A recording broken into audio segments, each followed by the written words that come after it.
حضور نے ارشاد فرمایا کہ جو کسی روزہ دار کا روزہ افطار کرواتا ہے تو اللہ تعالیٰ روزہ دار کے اجر کو کم کیے بغیر اتنا ہی اجر روزہ افطار کروانے والے کو عطا فرماتا ہے۔ تو صحابہ نے عرض کی یا رسول اللہ، ہم میں سے کچھ ایسے لوگ ہیں کہ جو روزہ افطار کروا نہیں سکتے، اتنی طاقت نہیں رکھتے کہ ہم روزہ افطار کروائیں تو پھر یہ ثواب ہم تو نہیں پا سکیں گے۔ تو حضور علیہ السلام نے فرمایا لازمی نہیں ہے کہ تم سیراب کر کے کسی کو کھانا کھلاؤ یا پانی پلاؤ، اگر مذقۃ لبن، حضور نے فرمایا کہ دودھ کا ایک گھونٹ، اور شربہ من الماء، یا پانی سے ایک گھونٹ، یا حضور نے فرمایا کہ کھجور کا ایک ٹکڑا بھی اگر کسی نے دے کے کسی کا روزہ افطار کیا، اللہ تعالیٰ جل شانہ اس کو پورا ثواب عطا فرمائے۔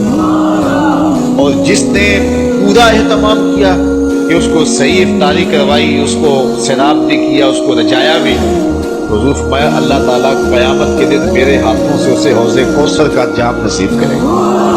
تو فرمایا کہ وہ حوض کوثر کا جام جب اسے ملے گا اور وہ پی لے گا تو رسول کریم نے ارشاد فرمایا کہ جنت میں داخل ہونے تک حشر کا سارا دن جو 50,000 سال کا دن ہوگا، فرمایا اس سارے دن اس کو پیاس نہیں لگے گی۔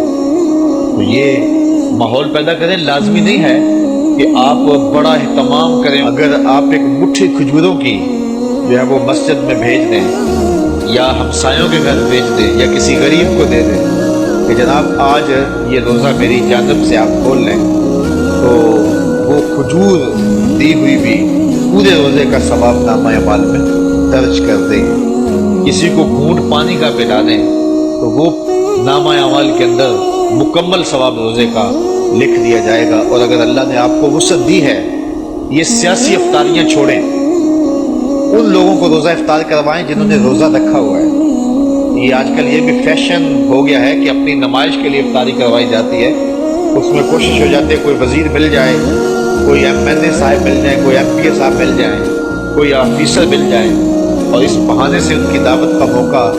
اور میں کہتا ہوں کہ یہ اکثر ان کا روزہ کھلوایا جاتا ہے جنہوں نے روزہ رکھا ہوا ہی نہیں ہے۔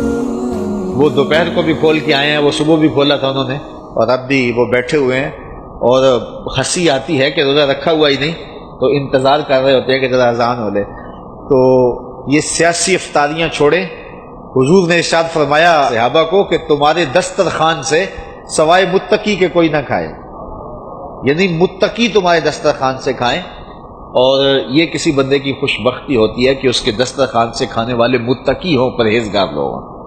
تو آپ اللہ کی مخلوق کو دیں اگر کوئی بھوکا ہو، لیکن اگر دعوت کرنے کا شوق ہو تو کسی فقیر آدمی کو، کسی غریب کو، کسی مسکین کو۔